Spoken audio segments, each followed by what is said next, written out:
Bismillahirrahmanirrahim. Alhamdulillahi rabbil alamin. Wassalatu wassalamu ala al-mab'uthi rahmatan lil alamin. Nabiyina Muhammad wa ala alihi wa sahbihi wa man tabi'akum bi ihsanin ila yaumiddin. Amma ba'd.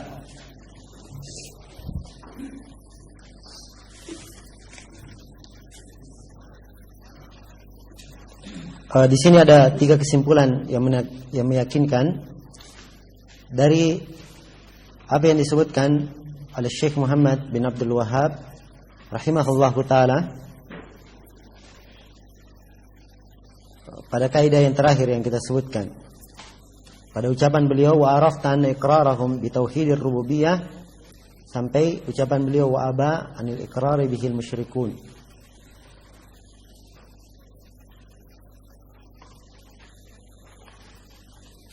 Di sini ada 3 perkara yang meyakinkan. Yang pertama, bahwa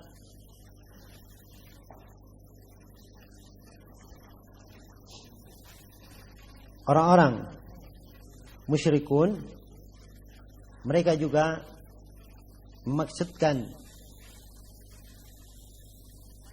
sengaja melakukan ibadah kepada para malaikat, kepada nabi dan para wali.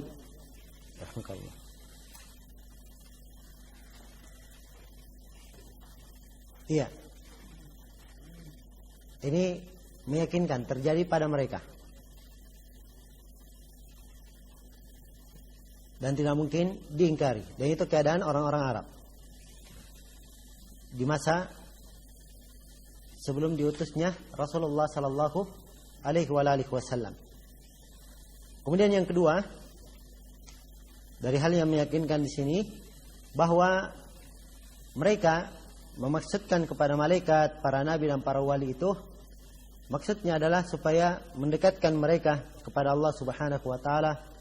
Mereka menghendaki syafaat darinya. Ini yang kedua. Kemudian yang ketiga, juga di antara hal yang meyakinkan bahwa Rasulullah sallallahu alaihi wasallam tetap memerangi mereka, menghalalkan darah mereka dan harta mereka. Dan kesimpulannya sebagaimana yang telah kita sebutkan, bahwasanya orang yang melakukan seluruh hal ini memaksudkan kepada para malaikat apapun alasannya, walaupun dia katakan ingin taqarrub, mereka ini dekat di sisi Allah, kita harapkan mereka memberi syafaat, seluruh hal tersebut terhitung sebagai bentuk kesyirikan. Iya. Kemudian kata Syekh Muhammad bin Abdul Wahhab rahimahullahu taala, wa hadha at-tauhid huwa ma'na qaulika la ilaha illallah. Dan tauhid ini itu adalah makna, itu penggunaannya bermakna ibadah. Iya. Jadi yang diinginkan dengan makna ilah adalah makna ibadah di kalangan mereka, orang-orang musyrikin. Apakah yang diibadahi itu adalah seorang malaikat, atau nabiyan, seorang nabi, atau waliyan, seorang wali, atau syajaratan, sebuah pohon, atau qabran, kuburan, atau jinnian, atau jin. Lam yuridu anna al-ilaha huwal khaliqur raziqul mudabbir. Dan mereka tidak menghendaki dengan makna ilah itu, bukan yang mereka inginkan dengan makna ilah bermakna al-khaliq, pencipta, ar-raziq, pemberi rezeki, al-mudabbir, pengatur segala perkara. Bukan itu yang diinginkan dengan makna ilah. Kenapa? Li'annakum ya'lamuna anna dzalika lillahi wahdah kama qaddamtu laka. Karena mereka mengetahui bahwa hal tersebut seluruhnya hanya milik Allah satu-satunya, sebagaimana yang telah saya sampaikan kepadamu. Maksudnya apa yang telah lalu. Iya. Di sini lagi-lagi penekanan dari Syekh bahwasanya kaum musyrikin di dalam memahami makna ilah, ilah yang diinginkan bukan bermakna yang mencipta, yang memberi rezeki, yang mengatur perkara atau yang menghidupkan, mematikan. Bukan itu makna ilah. Yang mereka inginkan dengan makna ilah adalah yang dimaksudkan dalam perkara-perkara itu, dalam ibadah, dalam tawakal, dalam roja, perantara, dan sebagainya. Itu yang mereka inginkan dengan makna ilah di kalangan orang Arab waktu itu, kaum musyrikin waktu itu. Ya. Ini akan lebih diterangkan oleh beliau. Kata beliau, wa inna ma ya'nuna bil ilah ma ya'ni bihi ma ya'ni al musyrikuna fi zamanina bi lafdhi sayyid. Sungguhnya yang diinginkan dengan makna ilah oleh orang-orang musyrikin Arab di zaman Nabi itu adalah apa yang diinginkan oleh musyrikin di zaman ini dengan kata as-sayyid. Iya. As-sayyid arti asalnya penggunaan orang Arab itu bermakna yang berkuasa, yang ditaati di tengah kaumnya. Ya, as-sayyid yang mengatur perkara, pengaturan seluruhnya kembali kepadanya. Itu as-sayyid namanya. Ini pengertian secara bahasa. Tapi di sini Syekh Muhammad bin Abdul Wahab menyebutkan kalimat sayyid dalam definisinya siapa? Definisi siapa yang disebut? Orang musyrikin di mana? Di masa beliau, bukan di masanya orang Arab. Iya. Orang-orang musyrikin di zaman Nabi, bukan itu. Tapi di masa beliau. Jadi orang musyrikin di masa Syekh Muhammad bin Abdul Wahab menggunakan kalimat sayyid, itu maknanya bermakna ilah. Ya. Sebab as-sayyid di kalangan mereka, sayyid itu artinya dialah yang dijadikan sebagai perantara. Ya. Dia ini yang mempunyai sesuatu yang rahasia. Ada sir padanya. Dimaksudkan dalamnya ibadah. Diharapkan dia memberi syafaat di sisi Allah. Itu as-sayyid di kalangan musyrikin di masa Syekh Muhammad bin Abdul Wahab. Sampai sekarang ini masih juga ada. Ya, di Mesir misalnya Sayyid Al-Badawi. Ya, dikatakan Sayyid Al-Badawi. Orang yang datang kuburannya minta berbagai macam keadaan. Sayyid Hussein, As-Sayyid, kalau di Yaman As-Sayyid Aidarus. Ya. As-Sayyid Abdul Qadir Jailani. Ini Indonesia. Ini Sayyid. Apa yang mereka inginkan dengan kalimat Sayyid? Yaitulah dia ini yang menjadi perantara. Ya. Sayyid. Syekh di sini menjelaskan istilah. Ya. Makna Sayyid untuk mendekatkan pemahaman orang-orang di zaman itu. Dipahami ya? Kata beliau, fa'atakumun Nabi sallallahu alaihi wasallam yad'uuhum ila kalimatit tauhid. Maka Nabi sallallahu alaihi wasallam datang kepada mereka, menyuruh mereka kepada kalimat tauhid. Wa hiya la ilaha illallah. Yaitu kalimat la ilaha illallah. Iya. Jadi mereka sudah paham makna apa itu ilah. Orang musyrikin paham maknanya ilah itu apa.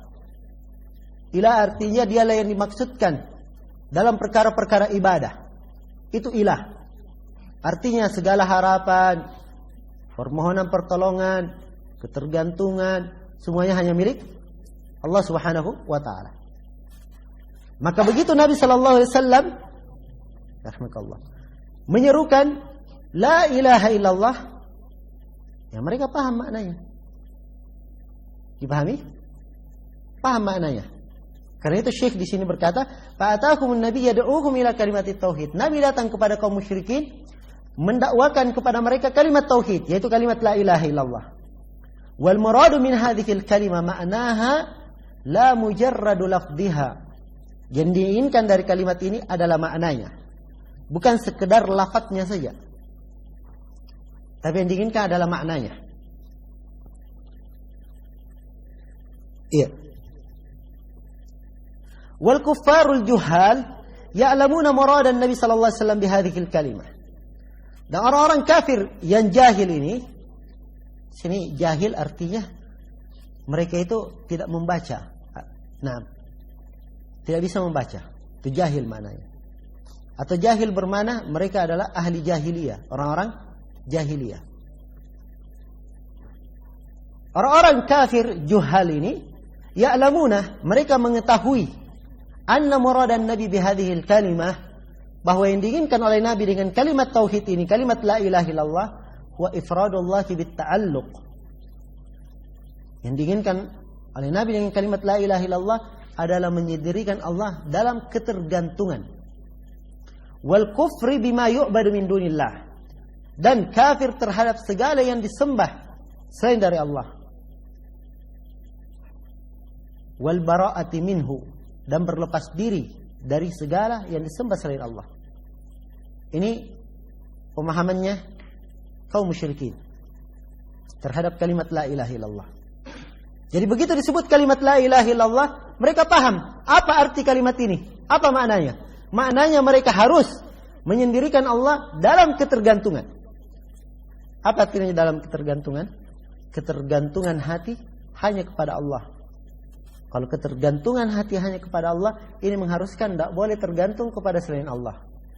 Keharusannya tidak boleh dia menyembah, tidak boleh tergantung kepada penghuni kubur, menjadikannya sebagai perantara, menjadikannya sebagai orang yang diharapkan syafaatnya di sisi Allah. Tidak boleh dia melakukan itu.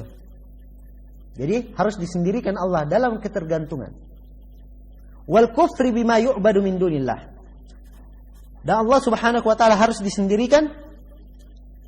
Iya. Taib. Dan makna kalimat itu adalah kufur. Dia harus kafir, harus mengingkari.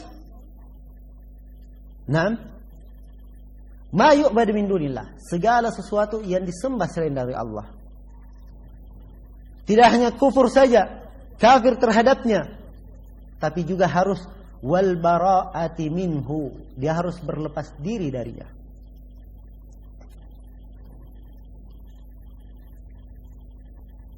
Baik. Jadi bacanya wal kufru bima yu'badu min dunillah wal bara'atu minhu. Ini masuk ke dalam khabar semuanya, ma'tuf kepada ifrad.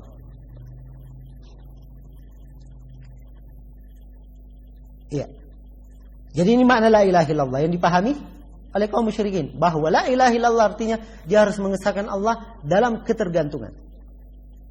Dia harus berlepas diri, harus kufur terhadap segala sesuatu yang disembah selain Allah. Harus benci terhadapnya.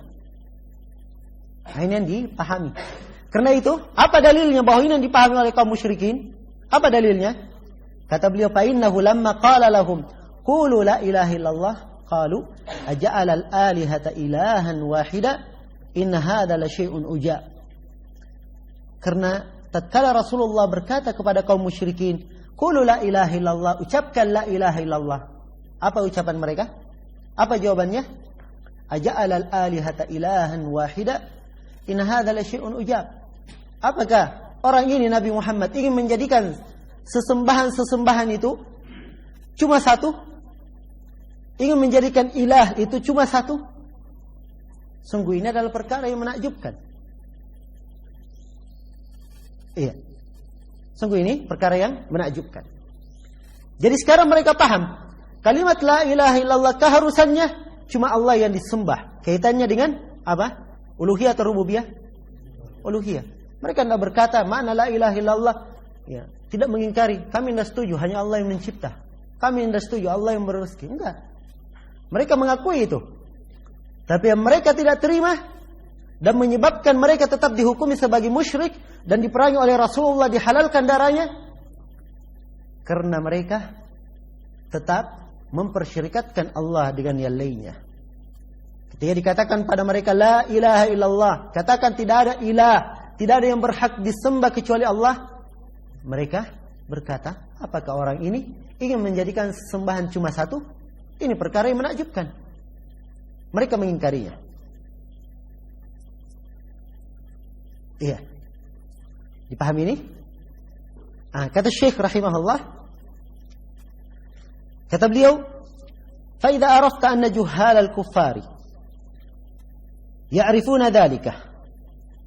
Kalau kamu mengetahui bahwa orang-orang kafir mengetahui hal tersebut, ya, itu dia tahu makna la ilaha illallah. Ini orang jahil, kafir, tahu maknanya. Tapi yang disebutkan tadi di atas, lamma qala lahum la ilaha illallah, itu riwayat dalam Musnad Imam Ahmad.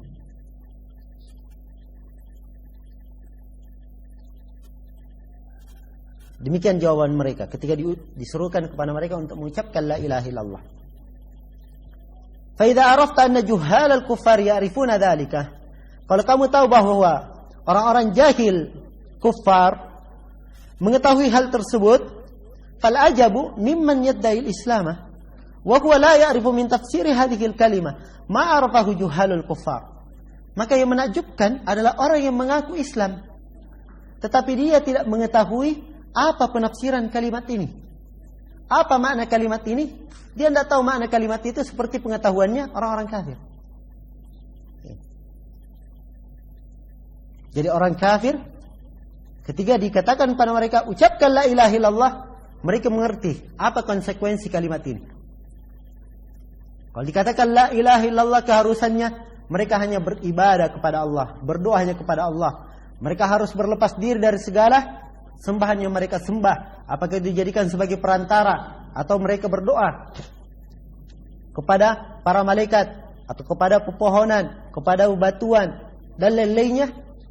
Ya, mereka yakin dan mereka sangat paham bahwa konsekuensi dari kalimat la ilaha illallah ini dia harus meninggalkan seluruh hal itu. Itu keharusannya, mereka paham. Iya. Maka sangat aneh sekali kalau ada orang sekarang ini dia mengaku muslim tapi tidak tahu makna kalimat la ilaha illallah. Seperti pengetahuannya orang-orang musyrikin. Orang musyrikin paham kalimat la ilaha illallah. Cuma masalahnya mereka tidak mau menerimanya. Iya. Dan mereka dihukumi kafir dengan itu. Sekarang ada orang masuk ke dalam Islam, mengaku muslim tetapi tidak tahu apa arti la ilaha illallah. Iya. Kata beliau, bal yadhunnu anna dzalika huwa talaffuz bi hurufi. Bahkan orang ini yang mengaku Islam ini, dia menyangka bahwa makna kewajiban dari la ilaha illallah itu hanya sekedar melafadzkan, mengucapkan kalimat itu dengan huruf-hurufnya. Min ghairi i'tiqadil qalbi, tanpa ada keyakinan dalam hati. Li syai'in minal ma'ani, terhadap suatu makna apapun.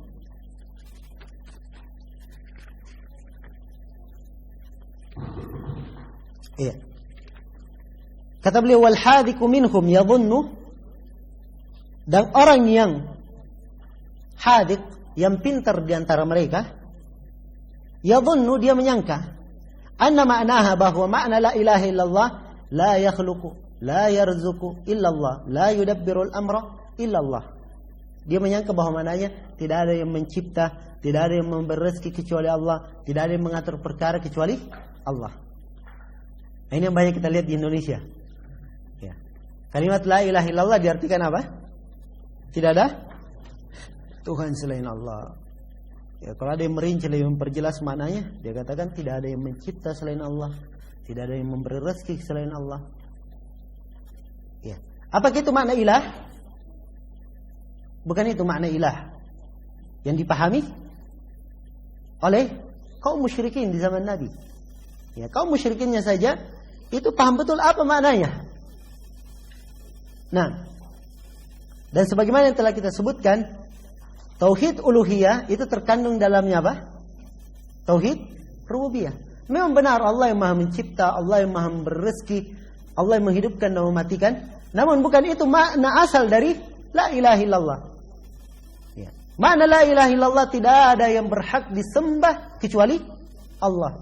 Ibadah hanya untuk Allah Subhanahu wa taala. Keharusannya kalau dia mengakui bahwa ibadah hanya milik Allah, keharusannya dia pasti mengakui bahwa Allah yang mencipta, memberi rezeki dan seterusnya. Jelas ini? Iya.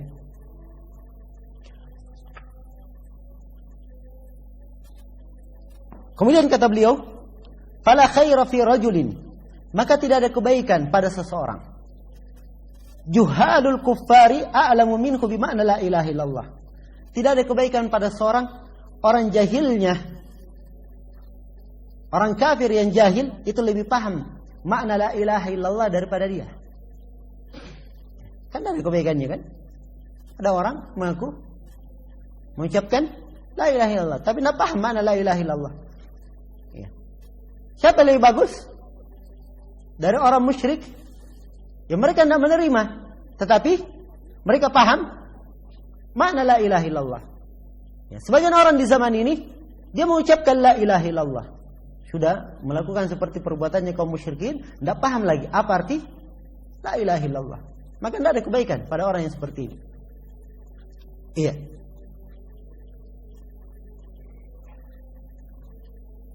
Nah, dari sini semua, dari ucapan beliau wahadat tauhid sampai akhir yang kita baca, di sini kaidah yang berikutnya.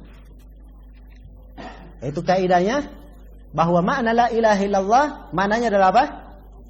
La ma'budah bihaqqin illallah.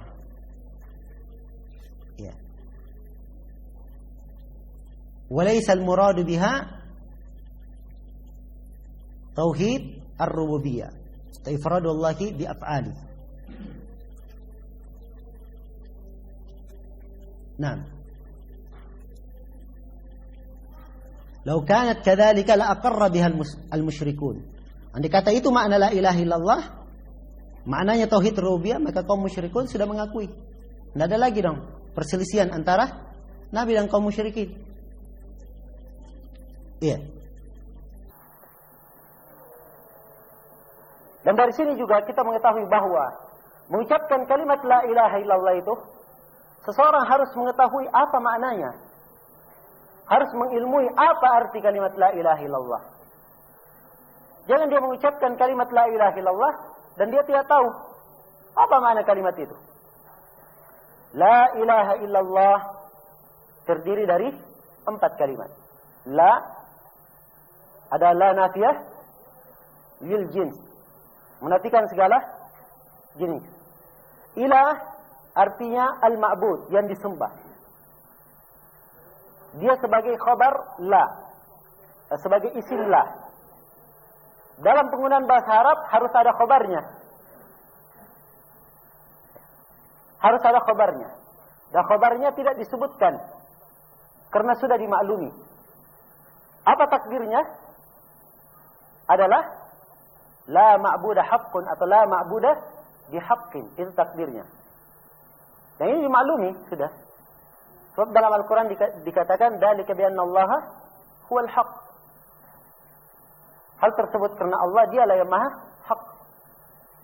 Karena itu makna la ilaha illallah adalah tidak ada yang berhak disembah, yang berhak diibadahi selain dari Allah.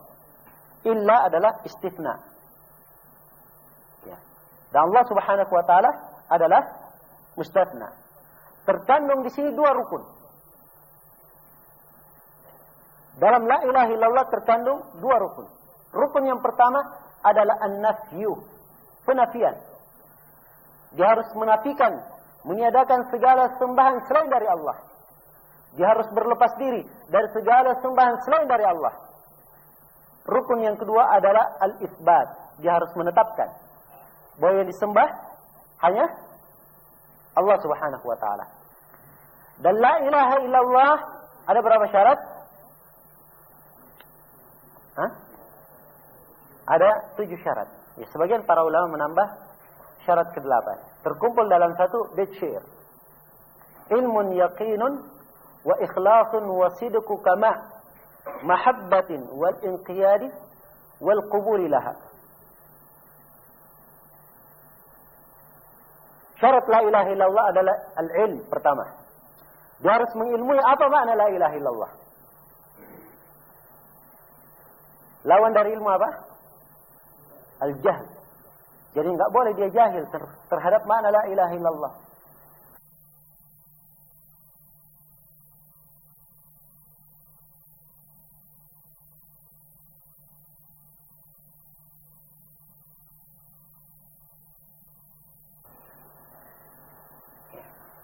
Syarat yang kedua adalah yakin. Dia harus yakin akan makna la ilaha illallah. Ya, pertama berilmu ya. Sebab dikatakan di dalam beberapa nas seperti dalam hadis Rasulullah sallallahu alaihi wasallam bersabda, "Man mata wa huwa ya'lamu annahu la ilaha illallah dakhala al-jannah." Siapa yang mati dan dia mengetahui, perhatikan, dan dia mengetahui bahwa tidak ada yang berhak disembah kecuali Allah, dia masuk surga. Hadits Utsman bin Affan riwayat Muslim. Disyaratkan al-ilm. Dia mengetahui arti kalimat tersebut. Kemudian syarat yang kedua adalah yakin. Dia harus yakin terhadap kalimat itu. Ma'na la ilaha illallah. Apa lawan yakin? Asyak, ragu. Tidak boleh dia ragu. Karena itu Nabi SAW bersabda, ya, dalam sebuah hadits yang diriwayatkan oleh Imam Muslim, kata beliau, "Asyhadu an la ilaha illallah wa anni Rasulullah. La yalqa Allah bihima abdun ghaira syakin illa dakhala al-jannah." Saya bersaksi tidak ada yang berhak disembah kecuali Allah. Tidaklah seorang hamba menghadap kepada Allah dengan membawa kalimat ini tidak dalam keadaan tidak ragu, kecuali dia pasti masuk surga. Disyaratkan harus yakin. Yang ketiga adalah ikhlas. Apa lawan dari ikhlas? Hah? Apa? Ar-riya. Ya. Dia ikhlas dalam mengucapkannya, atau bisa masuk dalam bentuk syirik. Sebab riya juga terbagi dua. Ada riya akbar dan ada riya afdal. Nah, dia mengucapkan la ilaha illallah ikhlas karena Allah. Kemudian yang keempat adalah as-sidq. Apa artinya sidq? Jujur dia mengucapkannya. Lawannya apa? Dusta. Tidak boleh dia berdusta.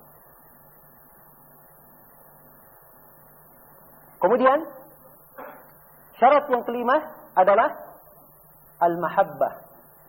Dia harus cinta terhadap kalimat la ilaha illallah. Cinta kepada orang yang mengucapkan la ilaha illallah. Cinta kepada orang yang membela la ilaha illallah. Al-mahabbah. Lawan mahabbah apa? Al-bughd, benci. Kemudian syarat yang keenam, al-inqiyad. Dia terikat dengan kalimat itu. Tidak boleh dia merasa lepas. Hendaknya kehidupannya terikat dengan kalimat la ilaha illallah. Kemudian syarat yang ketujuh adalah al-qabul. Dia menerima la ilaha illallah tersebut, tidak boleh dia tolak. Iya. Harus menerima maknanya, konsekuensinya di dalam kalimat tersebut. Dan ada yang menambah syarat yang ke-8. Ada yang menambah wazida thaminuha wa huwa al-kufranu minka bima siwal ilahi minal asya'i qad uliha. Dan ada yang menambah yang ke-8, yaitu kamu kafir dari segala sesuatu yang disembah selain dari Allah. Ya. Namun ini masuk sebenarnya ke dalam syarat-syarat sebelumnya. Ya, namun sebagian para ulama menjadikannya syarat yang ke-8 karena ada kaitannya.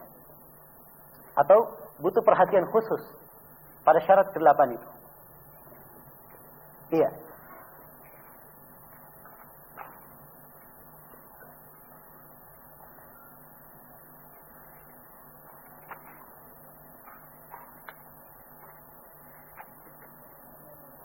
Kemudian kata Syekh Muhammad bin Abdul Wahab rahimahullahu taala,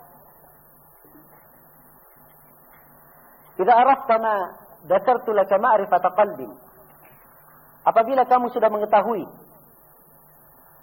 apa yang saya sebutkan kepadamu, ma'rifata qalbin, dengan pengetahuan hati. Apa artinya pengetahuan hati? Maksudnya pengetahuan yang meyakinkan telah menyatu di dalam hatimu. Ya, kamu sudah mengetahui, betul-betul meyakinkan ya apa yang beliau sebutkan sebagai pendahuluan ini. Wa idza arafta ma dzakartu laka ma'rifata qalbi. Kalau kamu mengetahui apa yang saya sebutkan kepadamu, ma'rifat qalb, wa arafta syirka billahi alladhi qala Allahu fihi, dan kamu juga sudah tahu tentang kesyirikan kepada Allah. Ya Allah berfirman tentangnya, innallaha la yaghfiru an yushraka bih wa yaghfiru ma duna dzalika liman yasha. Sungguhnya Allah tidak mengampuni dosa kesyirikan dan mengampuni selain dari itu bagi siapa yang Allah kehendaki. Iya. Ini penjelasan tentang bahaya kesyirikan.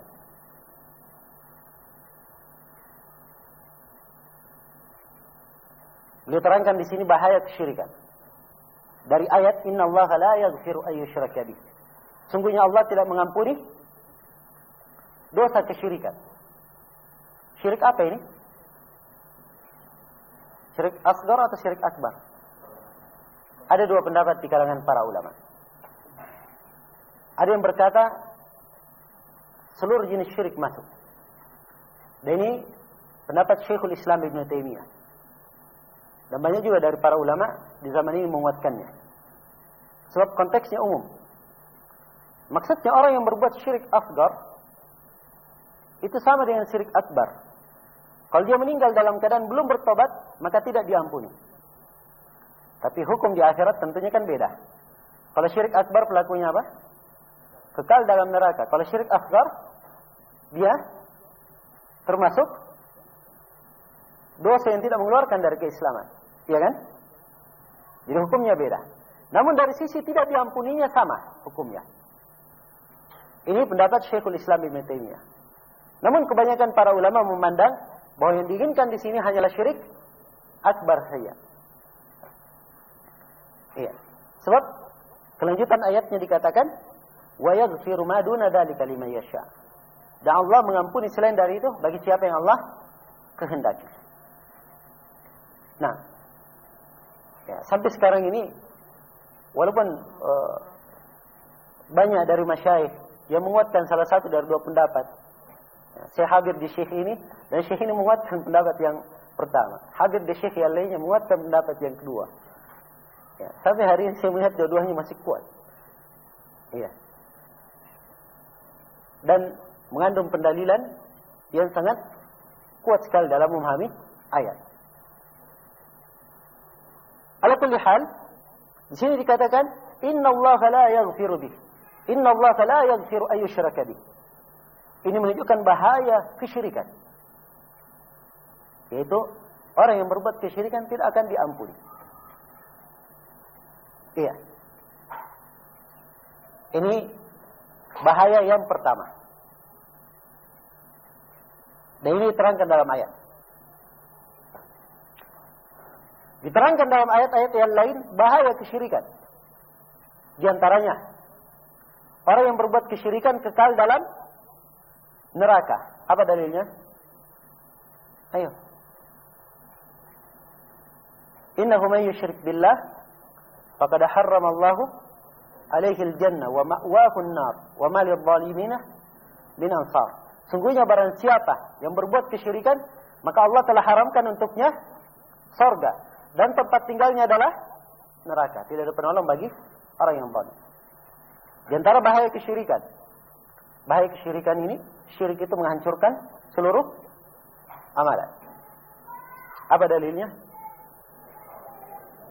وَلَقَدْ أُوحِيَ إِلَيْكَ وَإِلَى الَّذِينَ مِنْ قَبْلِكَ لَئِنْ أَشْرَكْتَ لَيَحْبَطَنَّ عَمَلُكَ وَلَا تَكُونَنَّ مِنَ الْخَاسِرِينَ. Sungguh kami telah wahyukan kepada engkau Nabi Muhammad dan kepada para nabi sebelum engkau. Andai kata engkau berbuat kesyirikan, akan hancur seluruh amalannya. Dan sungguh engkau akan menjadi orang yang merugi. Ya.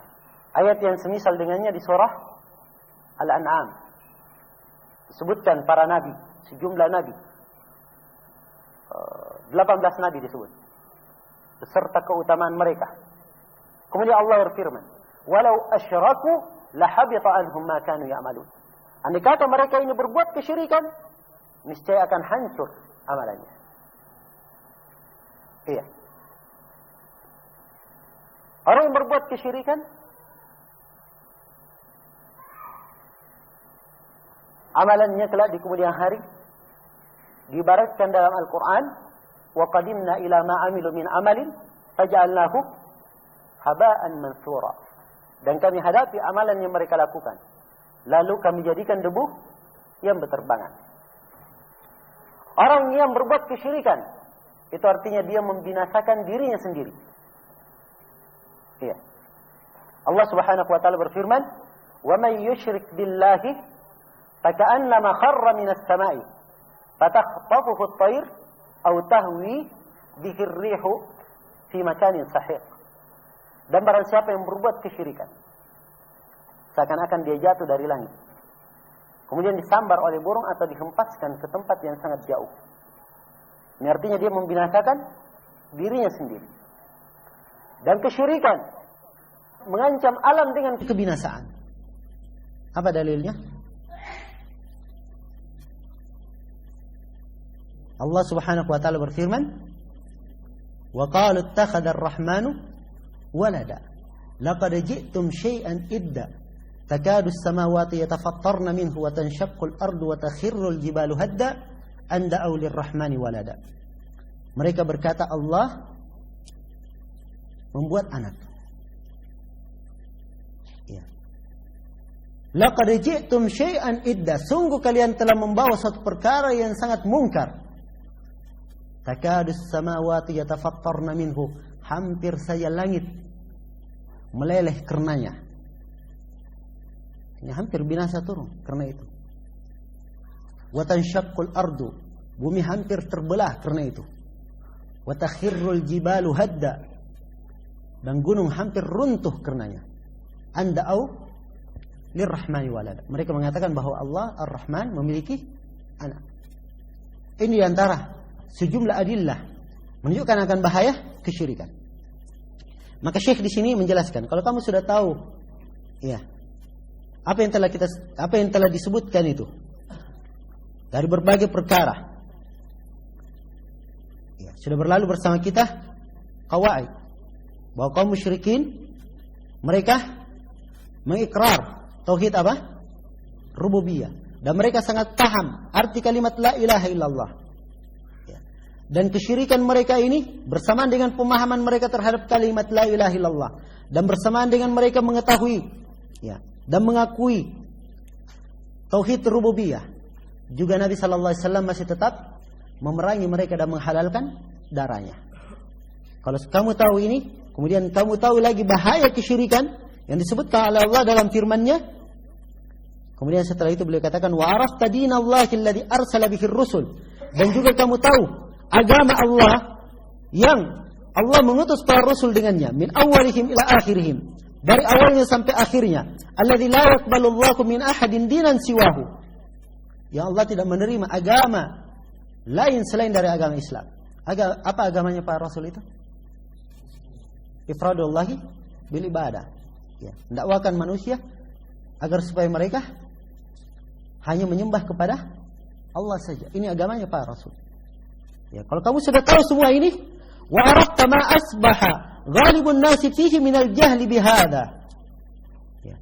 Kemudian kamu tahu bagaimana keadaan manusia sekarang yang berubah, mereka sangat jahil, tidak mengetahui tentang ini. Maka seluruh hal ini afadaka faidataini, memberikan kepada engkau dua faidah, dua manfaat. Ya. Ini dua manfaat yang sangat agung yang disebut oleh Syekh Muhammad bin Abdul Wahhab di sini, rahimahullahu taala. Yang setiap dari kita hendaknya senantiasa memuji Allah Subhanahu wa taala akan manfaat dan faedah ini. Yang pertama kata beliau, al-ula, faedah yang pertama, al-farahu bi fadlillahi wa rahmatuhu, atau al-farahu bi fadlillahi wa rahmatihi. Kamu bergembira dengan keutamaan Allah dan bergembira dengan rahmatnya. Kama qala Allah Ta'ala, sebagaimana firman Allah Ta'ala, qul bifadlillahi wa birahmatihi fabidzalika falyafrahu huwa khairun mimma yajma'un. Ketahuilah, katakanlah, dengan keutamaan Allah dan dengan rahmatnya, maka dengan itulah engkau atau kalian bergembira. Sesungguhnya hal tersebut lebih baik daripada apa yang mereka telah kumpulkan. Disebutkan oleh Ibnu Jarir rahimahullahu ta'ala dalam tafsirnya, nukilan dari Ibnu Abbas, dari Al-Hasan Al-Basri dan lainnya, ada yang menafsirkan keutamaan Allah, fadl Allah dalam nas ayat. Ada yang menafsirkannya dengan keislaman, ada yang menafsirkan rahmat dengan Al-Quran. Iya.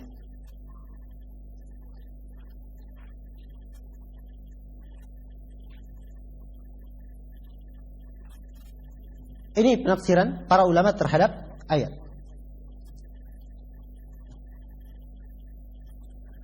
Dan bergembira dengan keutamaan Allah dan dengan rahmatnya, ini adalah puncak segala kebaikan. Karena itu kata Ibnu Al-Qayyim rahimahullahu ta'ala, la syai'a ahaqqu an yafraha al-abdu bihi min fadlillahi wa rahmatihi. Tidak ada suatu apapun yang lebih berhak, yang lebih pantas seorang hamba itu bergembira dengannya. Tidak ada yang lebih pantas seorang hamba bergembira dengannya dari keutamaan Allah dan rahmatnya. Kata beliau, وَذَلِكَ خَيْرٌ مِنْ كُلِّ مَا يَجْمَعَ النَّاسُ مِنْ أَعْرَاضِ الدُّنْيَا وَزِينَتِهَا. Dan ini, kegembiraannya ini dengan keutamaan dan rahmat Allah, semuanya itu lebih baik dari apa yang dikumpulkan oleh manusia berupa dunia dan perhiasannya. Iya.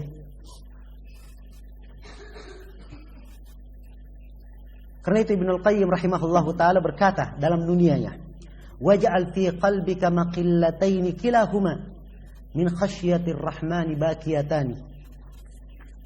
Kata beliau, law syaa rabbuka kunta aidan mithlahum al-qalbu baina asabi'ir rahmani.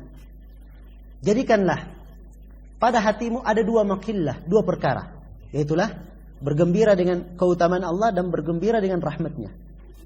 Kedua perkara ini senantiasa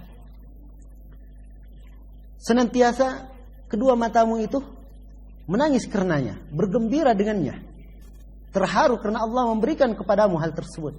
Andai kata Rabbmu menginginkan kamu juga seperti mereka, dan hati itu berada di antara jari-jari Allah subhanahu wa ta'ala. Iya. Maka kalau kita mengingat hal ini, memperhatikan bagaimana keadaan kaum musyrikin, kemudian kita memahami makna la ilaha illallah dengan makna yang benar, kemudian kita lihat keadaan manusia yang sangat banyak di antara mereka yang jahil akan makna la ilaha illallah, bahkan melakukan pembatal-pembatal la ilaha illallah, maka harusnya kita bersyukur kepada Allah subhanahu wa ta'ala dan bergembira dengan rahmat dan keutamaan Allah subhanahu wa ta'ala. Iya. Dan kalau Allah berkehendak, kita juga seperti mereka. Karena itu hendaknya kita bersyukur akan nikmat dan karunia Allah yang sangat besar ini kepada kita semua. Kemudian kata beliau, faedah yang kedua, wa afadaka aidan al-khawful azim. Dan ini juga memberikan faedah kepadamu akan rasa takut yang besar. Iya. Perhatikan bagaimana orang-orang jatuh di dalam kesyirikan. Kembali hal-hal yang ada di masa Rasulullah sallallahu alaihi wasallam terulang oleh mereka, bahkan kesyirikannya lebih dahsyat dan lebih besar daripada kesyirikan kaum musyrikin di zaman Rasulullah sallallahu alaihi wasallam. Maka ini mengharuskan kamu, memberikan faedah kepada kamu bahwa engkau harus senantiasa khawatir akan dirimu jatuh di dalam kesyirikan. Dan ini faedah yang sangat besar sekali, sering diulangi oleh Syekh Muhammad bin Abdul Wahhab rahimahullahu taala. Bahkan beliau memberikan bab khusus dalam kitab Tauhid, babul khaufi minasy syirk, bab takut dari kesyirikan. Beliau bawakan ayat Nabi Ibrahim alaihissalam yang berkata, "Wajnubni wa baniya na'budal asnam." Jauhkanlah saya dan keturunanku dari menyembah patung. Kata para ulama, Nabi Ibrahim saja seperti ini kekhawatirannya. Maka tidak ada yang boleh takut, tidak ada yang boleh merasa aman setelah Nabi Ibrahim.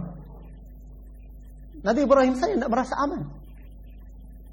Padahal beliau adalah Abul Hanifiyah, dipuji kelurusan tauhidnya, kebenaran tauhidnya. Bahkan Nabi Muhammad diperintah mengikuti beliau. Beliau saja keadaannya seperti itu, khawatir. Apalagi kita. Maka kekhawatiran ini senantiasa ada pada diri kita. Dan ini akan mewarnai kehidupan. Akan menyebabkan seorang muslim senantiasa mempelajari tauhid, mengulanginya, menghafalkannya. Jangan sampai dia terjatuh dalam kesyirikan. Dan senantiasa ia menjauh dari ahlu syirk, khawatir akan tertimpa dengan musibah dan kesyirikan yang mereka lakukan. Ini diantara faedahnya. Baik. Dan ini bisa sebagai kaidah.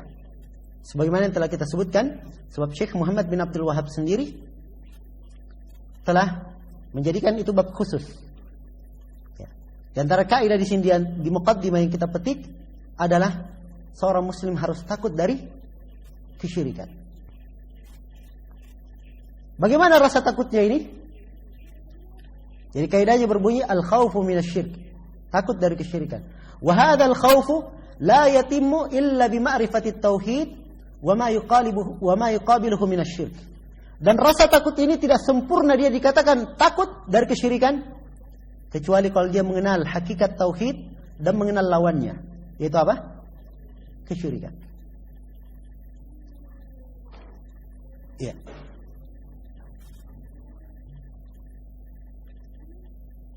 Baik, kita berhenti dulu sampai sini. Sebab yang berikutnya ada masalah berkaitan dengan al-udhur bil jahl. Ini butuh dipaparkan lebih luas.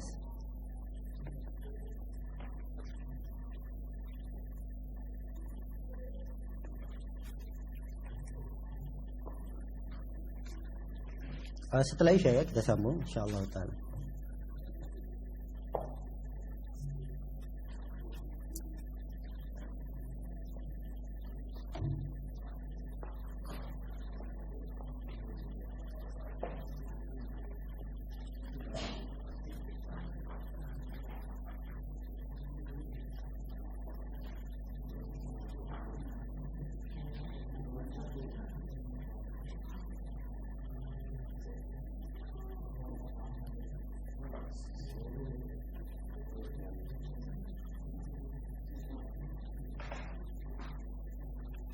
Bagaimana keyakinan atau akidah NU itu sebenarnya? Katanya banyak kesyirikannya. Ya bukan lagi katanya. Dan antum hendaknya senantiasa mempelajari ya, Kitabut Tauhid, mempelajari buku-buku tauhid. Itu perkara yang sangat penting sekali. Menghafalkan adillahnya. Dan silahkan lihat ke masyarakat. Jangan lihat kepada golongannya siapa. Ya. Itu bukan hanya dilakukan di kalangan orang ini saja. Ada juga golongan yang lain jatuh dalam berbagai bentuk kesyirikan. Maka pelajari tauhid dengan baik. Dan akan nampak hal-hal yang merupakan kesyirikan itu. Ya. Katanya, apakah orang yang lama belajar di NU sulit untuk menerima syariat Islam yang murni suci ini, yaitu dengan mengikuti Al-Quran dan Sunnah serta mengamalkannya?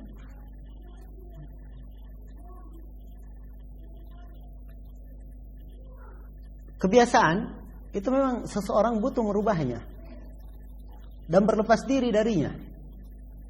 Tapi kalau dia benar tauhidnya, kebiasaannya itu akan dia tinggalkan, walaupun dengan perlahan-lahan. Dan di sini juga ada satu faedah penting.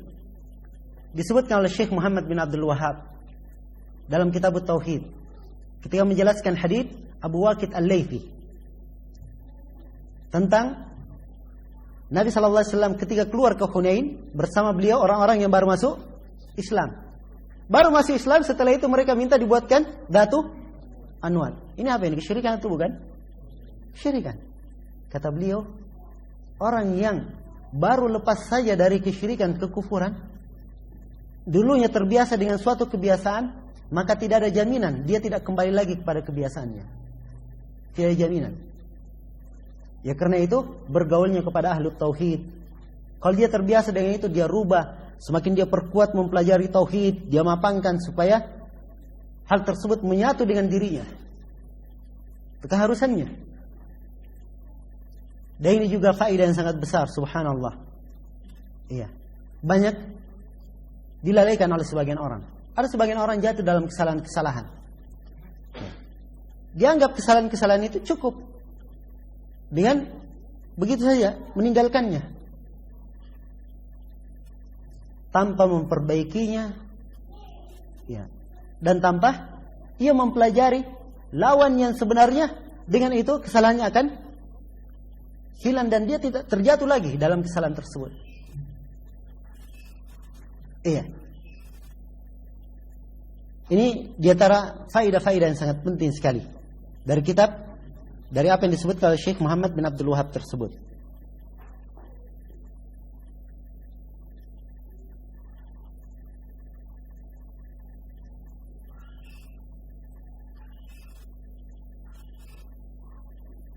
Mana yang lebih baik? Kita belajar Al-Quran, tahfidz Al-Quran pada seorang ustadz yang berpaham NU dengan alasan belajar makhraj hurufnya yang baik, daripada belajar pada seorang ustadz sururi salafi yang kurang baik makhrajnya. Gimana caranya ada sururi salafi? Ya. Sururi itu tidak pernah kawin dengan salafi. Ya. Tidak pernah disifatkan dengan itu. Sururi. Nah, Sururi adalah pengikut Muhammad bin Surur. Ya. Bukan dia punya organisasi atau jemaah tersendiri, namun pemikirannya dan gerakan-gerakannya memang diwarnai dengan itu. Dan dia sendiri ketika datang berkunjung ke Yaman, berjumpa dengan Syekh Mukbil, dia mengakui kami ini jamaah. Ya, dia akui sendiri bahwa mereka hizbi. Ya. Ciri umum pemahamannya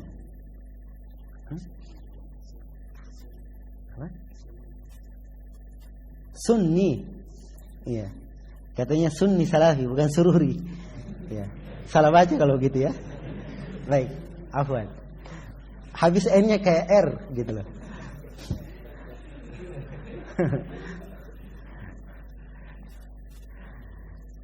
Ya, baik, sudah lanjut Sururi, saya lanjut sedikit. Ciri umum pemikiran Sururiyah merendahkan para ulama. Ya. Molok-moloknya sebagai ulama yang tidak mengerti realita fiqhul waqi'. Ulama pemerintah. Nah, kemudian diantara ciri umum lainnya menyibukkan syabab dengan fiqhul waqi'. Ya. Sibuk melacak keadaan saja. Kemudian itharah terhadap hukam, sering melakukan kritikan terhadap penguasa. Nah, ini diantara ciri-ciri umum mereka. Dan orang yang membela mereka, orang yang berjalan dengan mereka, setelah jelas siapa mereka, itu terhitung dari mereka. Iya. Dan yang seperti ini di Indonesia itu jelas. Ya. Tempat-tempatnya di mana? Dan arahnya kemana? Baik. Kita kembali kepada belajar makhraj. Ini ilmu tajwid. Ilmu tajwid ini kalau di Indonesia itu bukan cuma orang NU saja yang bisa. Banyak dari kalangan ahli sunnah yang bisa tajwid. Kalau hanya sekedar tajwid membaca dengan makhraj yang benar. Para ulama di dalam masalah ilmu bahasa atau ilmu tajwid itu hanya mengisyaratkan bolehnya. Kapan itu? Kalau di tempat tersebut memang tidak ada yang mengajarkan ilmu itu kecuali ahlul bidah ini. Tidak ada yang punya ilmu itu. Nah, ini tidak terjadi. Ya. Karena itu, kalau misalnya ada salafi sunni makhrajnya kurang bagus, maka banyak salafi sunni yang lainnya makhrajnya bagus. Kenapa nggak belajar kepada mereka? Iya. Dan sebagian orang di Indonesia ini menyangka makhraj itu bagus kalau dia pandai melakukan. Ya, melakukan itu lain. Makhraj itu lain pula. Iya.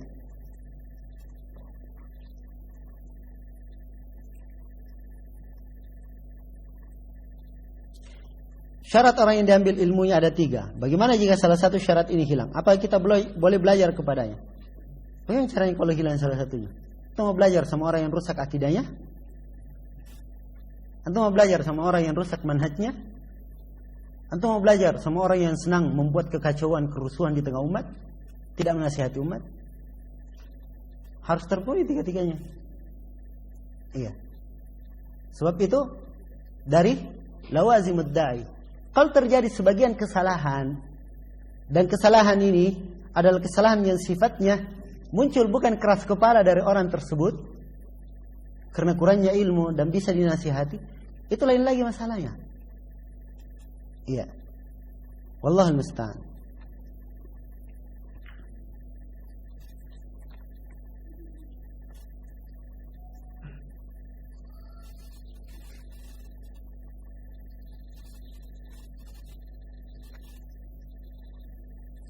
Tolong jelaskan bagaimana hikmah dalam menasihati orang tua yang adatnya keras dalam membela keyakinannya, yang beliau berdasarkan pendapat keumuman manusia di daerah ana.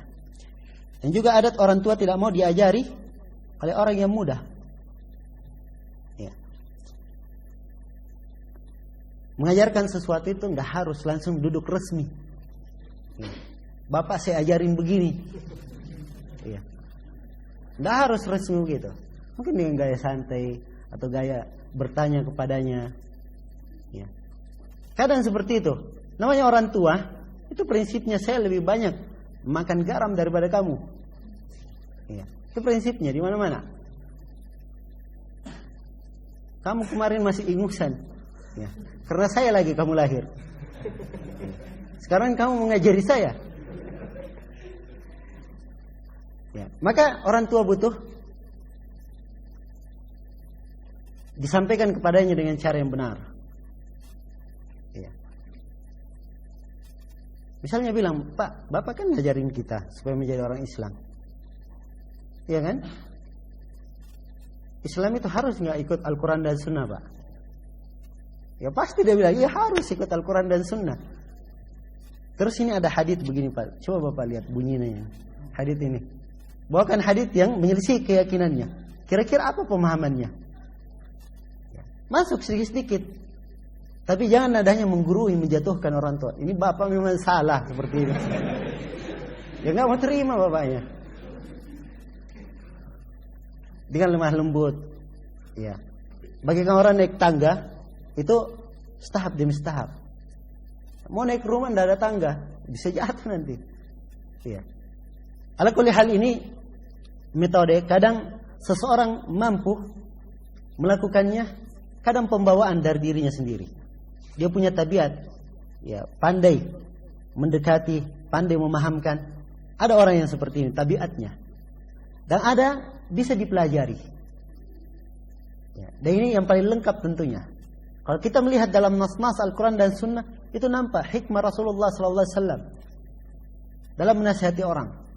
Muawiyah bin Hakam As-Sulami, salat. Ya. Ada yang bersin. Muawiyah bersin, tidak ada yang jawab. Dia tanya, kenapa kalian? Sementara sholat, dia bicara. Dia tegur, kenapa kalian? Maka saking ruwetnya para sahabat pukulkan pahanya. Ya. Ia pun semakin khawatir dengan keadaan itu. Ya. Selesai sholat, maka dia khawatir Rasulullah SAW akan marah kepadanya. Tapi Nabi SAW, Muawiyah bin Hakam As-Sulami beliau berkata, wallahi saya pernah melihat seorang guru yang lebih baik daripada beliau. Ya. saya tidak dimarahi, tidak pula dipelototi mata. Ya, beliau hanya tersenyum dan beliau berkata, sungguhnya salat ini, masjid ini bukan untuk hal-hal yang seperti itu. Ya. Lihat hikmahnya Rasulullah SAW. Ada seorang sahabat Arabi masuk masjid langsung kencing di sudut masjid. Ya, para sahabat tertanam dalam dirinya mengingkari yang mungkar dan mensucikan masjid, langsung mereka tegur tanpa berpikir panjang. Ya. Maka Nabi melarang, jangan, biarkan. Ini hikmah beliau terhadap orang jahil. Sebab ini orang kalau dilarang, ya, mungkin sementara kencing, beda ya kalau belum keluar dan sudah keluar. Ya. Kalau sudah keluar tiba-tiba ditahan, bisa penyakit bagi dia. Maka dilarang supaya jangan sampai terjadi sesuatu yang lebih jelek. Kemudian kemungkinan kedua, kalau dia dilarang, mungkin dia panik, dia lari, akhirnya kencingnya bukan di situ saja jatuhnya, jatuh ke tempat yang lain semakin besar. Orang harus pandai melihat hikmah dalam menyampaikan. Perhatikan ketika Umamah bin Utsal ditangkap, kemudian diikat di masjid. Nabi SAW, ya, hari pertama biarkan dia masuk Islam, bertanya ingin masuk Islam, dia tetap menolak. Ya, Nabi hanya memperlakukan dia dengan baik. Hari berikutnya ditanya, dia masih tetap kelihatannya tidak mau, maka Nabi berkata, lepaskan dia. Sudah, kamu sekarang bebas.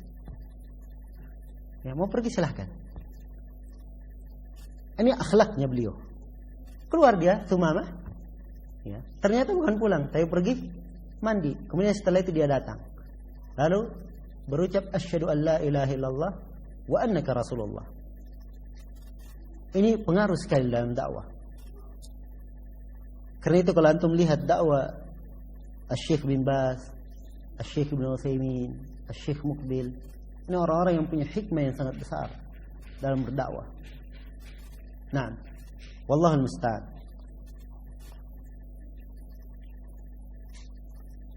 Ya, pernah juga satu kejadian, waktu itu Mahat lagi bangun WC umum. Yang kerja orang-orang umum, orang luar. Ya biasalah orang-orang Yaman itu biasa makan qat. Ya, daunan begitu dikumpul, dipunya seakan-akan orang sakit. Ya kayak rokok begitu. Kalau sudah makan itu kadang ada yang kecanduan. Nah, ya santri-santri lewat dipelototi mata sama orang itu. Ya, benci kan melihat orang yang makan seperti itu. Ya terus terang aja, termasuk saya waktu itu. Ya. Maka pada sore hari itu,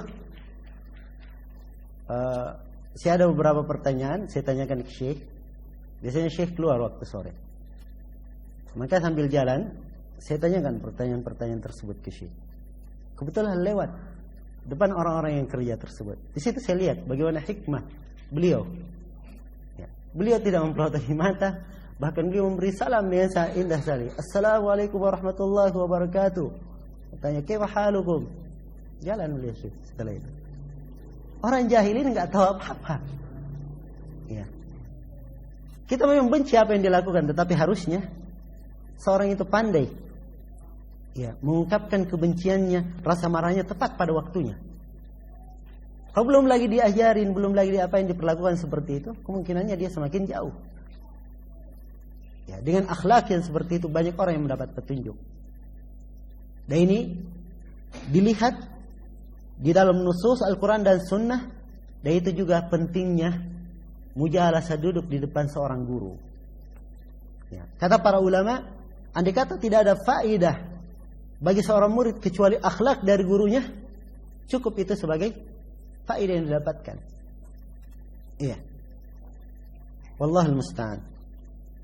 Kadang ada orang yang adillah yang dia sampaikan benar, Al-Quran dan Sunnah. Namun karena tidak punya hikmah, tidak punya akhlak yang baik, apa yang dia sampaikan itu tidak ada yang didengar oleh umat. Iya. Dan ini hendaknya senantiasa kita ingat dan kita renungkan.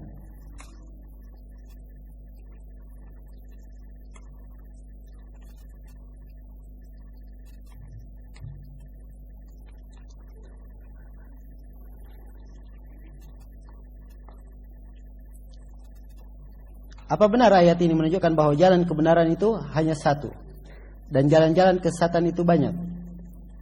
Wa anna hadza sirati mustaqiman fattabi'uhu wa la tattabi'us subul. Di mana sisi pendalilannya? Sisi pendalilannya wa anna hadza sirati, dan sungguhnya ini jalanku. Sirat di situ dengan kalimat tunggal, satu jalan. Menunjukkan bahwa jalan yang benar itu cuman satu. Kemudian Allah berfirman wala tattabi'us subul, jangan ikuti jalan-jalan lain, jalan yang menyimpang tentunya. Jalan yang menyimpang ini disebut dengan as-subul, banyak jalannya. Dipahami? Itu sisi pendalilan dari ayat. Apa dalil orang-orang LDII yang mengepal atau yang mengepel bekas orang selain jemaah mereka jika sholat di masjid mereka? Asalnya, asal pemikiran mereka bid'ahnya di dalam masalah bai'at, masalah imamah, dan di dalam masalah imarah. Klasiknya di situ. Jadi kalau orang yang tidak di luar jamaahnya, artinya dia adalah orang yang keluar dari jamaah. Kalau keluar dari jamaah, matinya mati apa? Jahiliyah, kafir. Hukumnya kafir. Dan mereka mengambil madhab yang paling aneh. Kalau kafir itu najis anggota tubuhnya, berdalilkan dengan ayat apa? Innamal musyrikuna najasun. Sungguhnya kaum musyrikun itu najis. Kita katakan ini pendapat aneh yang mengatakan jasadnya najis. Ini pendapat Ibnu Hazm. Iya. Pendapat Ibnu Hazm. Dan ini pendapat yang lemah. Pendapat yang lemah. Orang kafir itu yang najis bukan jasadnya, tapi apa? Keyakinannya, kesyirikannya itu yang najis. Buktinya apa? Sumama bin Usal diikat di mana? Dalam masjid. Waktu itu masih kafir. Andai kata najis, tidak mungkin diikat dalam masjid. Ya kan? Ya. Jadi asal kenapa seperti itu harus ditahu dulu dari mana. Ya, kenapa muncul sampai ke situ? Ya, asalnya mereka mengkafirkan dulu kaum muslimin. Orang kafir itu dihitungi sebagai najis jasadnya. Karena itu, karena najis ya harus dibersihkan.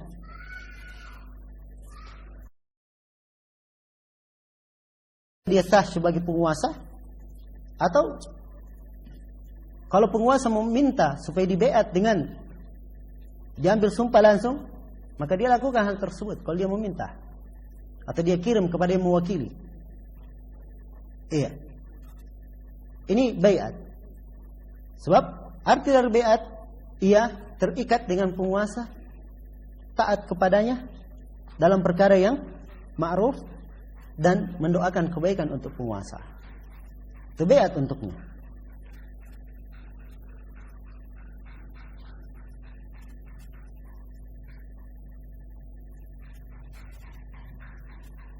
Apa mana logo 354 yang digunakan?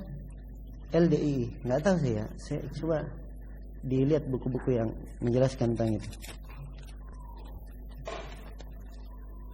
Kelihatannya saya punya ceramah satu kaset berkaitan dengan kesehatan LDI. Cuman yang saya ambil hanya pokok-pokok penyimpangannya dari sisi akidah dan nusus adillah. Sebab orang yang menulis tentang kesesatan Islam jamaah itu cuma memberikan kabar-kabar saja, berita-berita. Ya dari berita itu, ya orang Muslim benci dengan berita-berita tersebut. Tapi mengembalikan seorang dalam usul penyimpangan itu jauh penting.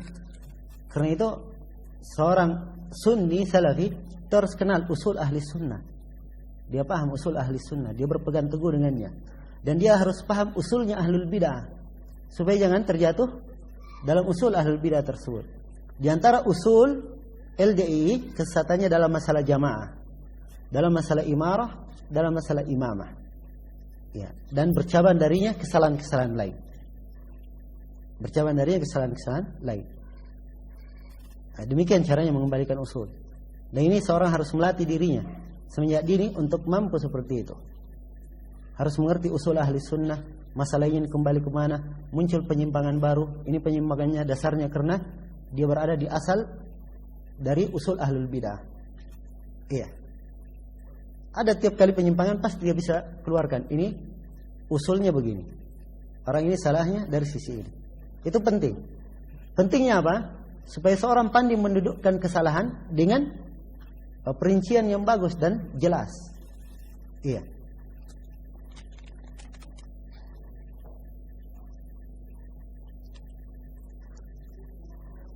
Tolong jelaskan siapa Syekh Abdul Qadir Jailani yang diagung-agungkan oleh orang Indonesia.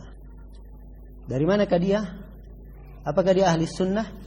Sebagian para ulama menyebut bahwa dia sebenarnya itu adalah seorang yang berpemahaman ahli sunnah, tetapi orang-orang melampaui batas terhadapnya. Ada yang menyebutkan bahwa kitab beliau Al-Gunyah itu ada dalil besar yang menunjukkan bahwa beliau adalah ahli sunnah.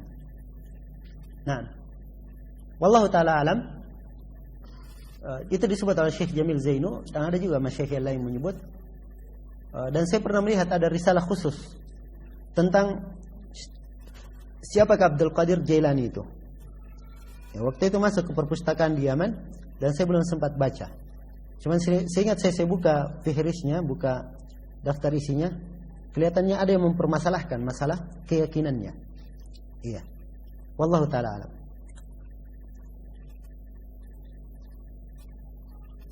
Apakah menutup telinga ketika adzan disyariatkan? Iya, disyariatkan.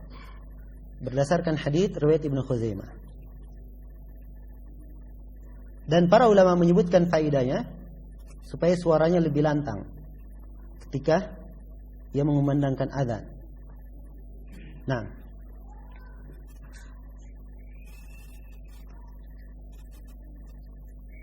bolehkah meyakini bahwa musim kemarau biasanya tidak hujan? Iya.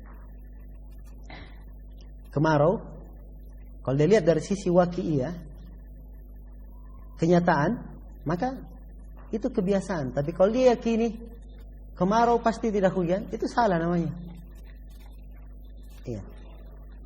Sebab belum tentu kemarau itu tidak hujan. Hujan itu siapa yang menurunkan? Allah Subhanahu wa taala. Mau diturunkan di musim apapun, Allah Subhanahu wa taala Maha mampu atas segala sesuatu.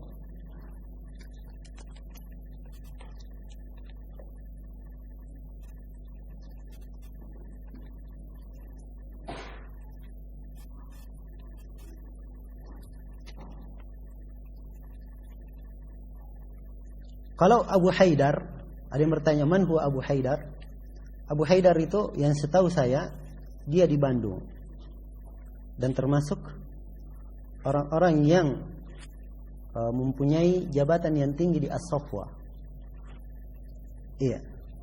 As-Safwa ini yayasan Sururiyah Tulen yang masih berhubungan dengannya pada hari ini, khususnya di Indonesia ini, itu tidak dihitung mempunyai udzur lagi. Kenapa? Sebab para masyayikh yang datang itu sering menjelaskan tentang Sururiyah, tentang bahaya mereka. Dan mereka ini orang jelas-jelas permusuhannya terhadap ahli sunnah. Selebaran saja mengatakan Syekh Al-Albani murjiah, mereka juga bagi orang-orang Safwa itu. Apakah mereka mau dikatakan ahli sunnah? Nah, Abu Haidar linknya ke sana, termasuk orang yang ditokohkan di sana bersama Khalid Syamhudi. Wal mar'u ala dini khalili.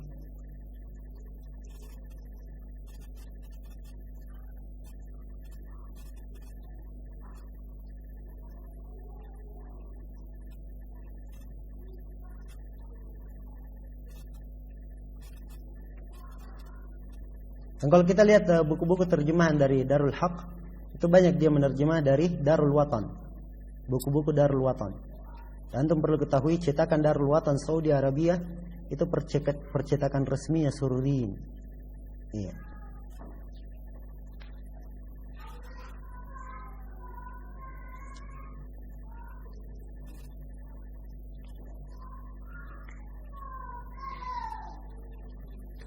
Dan mereka memang pandai, tokoh-tokoh buku seperti itu pandai mengelabui. Kadang dia cetak juga buku-buku sebagian para ulama ahli sunnah ya untuk mengelabui orang. Ya.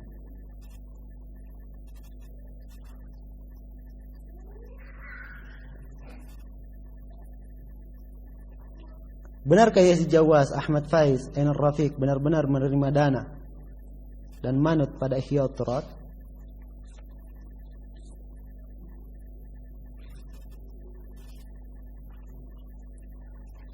Yang jelas para masyaikh. Ya, saya hitung ya. Mulai pertama kali datang Syekh Ali Hasan sendirian. Waktu itu saya nggak ada di Indonesia, masih di Yaman.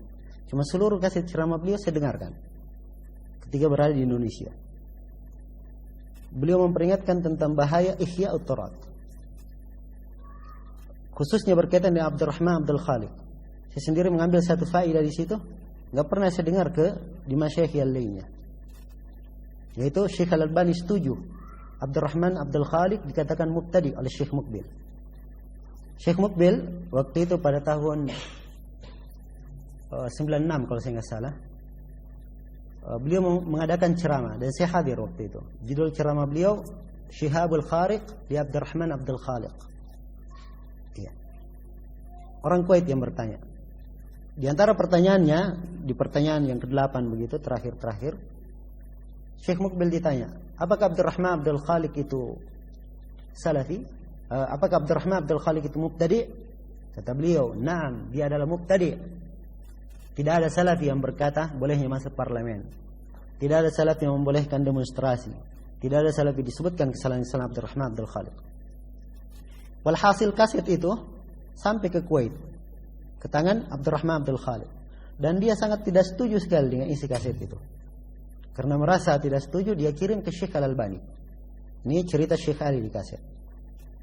Maka Syekh Al-Albani berkata kepada Syekh Ali, dan Syekh Ali berkata, saya menulis pesannya yang akan dijadikan sebagai balasan untuk Abdurrahman Abdul Khaliq. Komentar Syekh. Kata Syekh Al-Albani, saya setuju kepada Syekh Mukbil 100% pada apa yang diucapkan tentang Abdurrahman Abdul Khaliq. Iya. Ini sudah di awal kali Syekh Ali datang dan beliau sudah mengisyaratkan tentang hizbiyahnya Ihya'ut Turath. Satu. Yang kedua, datang lagi Syekh Ali dan Syekh Salim Al-Hilali. Antum tahu setelah itu mereka masih punya hubungan yang mesra dengan Ihya'ut Turath. Jamal Haddad bagian Asia Tenggara, staf Ihya'ut Turath untuk bagian Asia Tenggara itu masih beri ceramah di Jamilur Rahman. Ya. Dan masih banyak di antara mereka yang merupakan dai-dai Ihya'ut Turath. Setelah itu datang lagi Syekh Ali dan Syekh Salim Al-Hilali. Keduanya kembali bercerita tentang Ihya'ut Turath. Bahkan disebutkan kisah yang sangat indah sekali. Bagaimana seorang sunni itu kadang dimanfaatkan oleh hizbi. Iya. Namun mereka juga tetap tidak mendengarkannya. Datang lagi untuk kali ketiga, berempat syekh. Sudah masyekh Yordan berempat datang. Dan ini yang kali pertamanya datang berempat di Surabaya. Saya dengar sendiri di kaset ditanya tentang Ihya'ut Turath dan Haramain. Syekh Salim berkata, hadhihi muassasah hizbiyah. Ini muassasah hizbiyah. Apa yang terjadi setelah itu? Di As-Sunnah masih dimuat pengumumannya Ihya'ut Turath, dan mereka masih sampai sekarang merupakan link-linknya Ihya'ut Turath. Untuk Ahmad Faiz, Abu Nida, iya. Kalau Ainar Rafiq katanya dia sudah tidak ada hubungan. Namun pembelaan itu masih ada. Iya.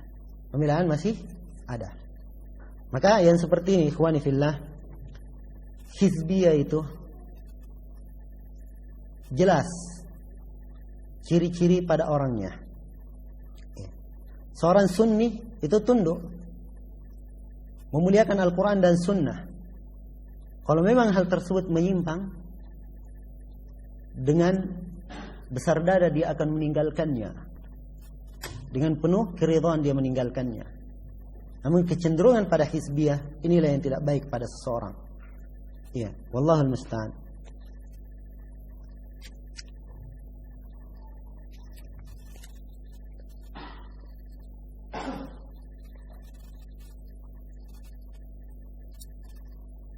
Apakah Salman Al-Auda, Safar Hawali, Abu Hasan Al-Misri serta Abdurrahman Abdul Khaliq sama 100%?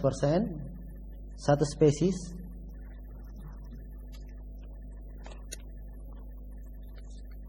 Mereka ini, setiap dari mereka ada pemikiran tersendiri.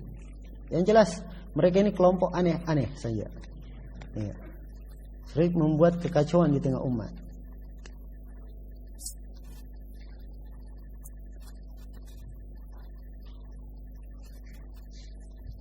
Nanti ya, sebagian pertanyaan nanti. Baik, kita cukupkan dulu sampai sini. Insyaallah taala kita lanjutkan setelah Isya. Subhanakallahumma wa bihamdik, asyhadu an la ilaha illa anta, astaghfiruka wa atubu ilaik, walhamdulillahirabbil alamin.